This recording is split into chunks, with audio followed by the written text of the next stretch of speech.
देश के अधिकांश राज्यों में केसेस की संख्या जिस तरह कम हुई थी,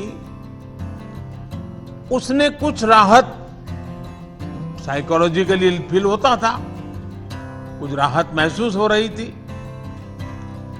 विशेषज्ञ इस डाउनवर्ड ट्रेंड को देखकर उम्मीद भी कर रहे थे कि जल्द ही देश दूसरी लहर से पूरी तरह बाहर आ जाएगा।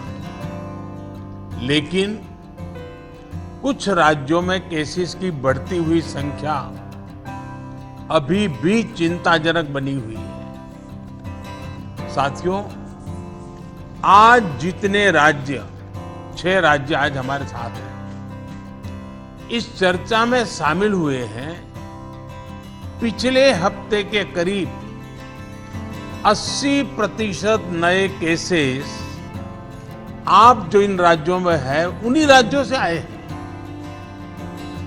84% दुखद मौतें भी इन्हीं राज्यों में हुई है।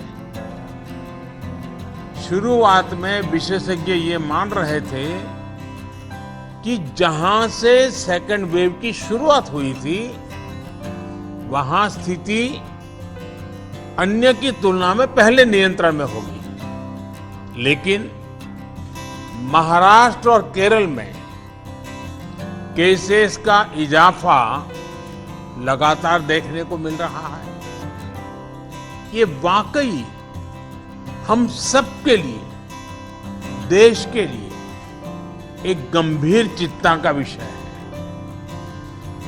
आप सब इससे परिचित हैं कि ऐसे ही ट्रेंड हमें सेकंड वेव के पहले जनवरी फरवरी में भी देखने को मिले थे।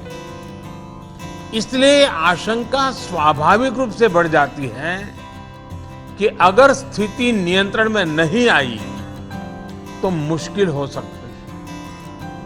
बहुत जरूरी है कि जिन राज्यों में केसेस बढ़ रहे हैं, उन्हें प्रोएक्टिव मेजर्स लेते हुए तीसरी लहर की किसी भी आशंका को रोकना होगा।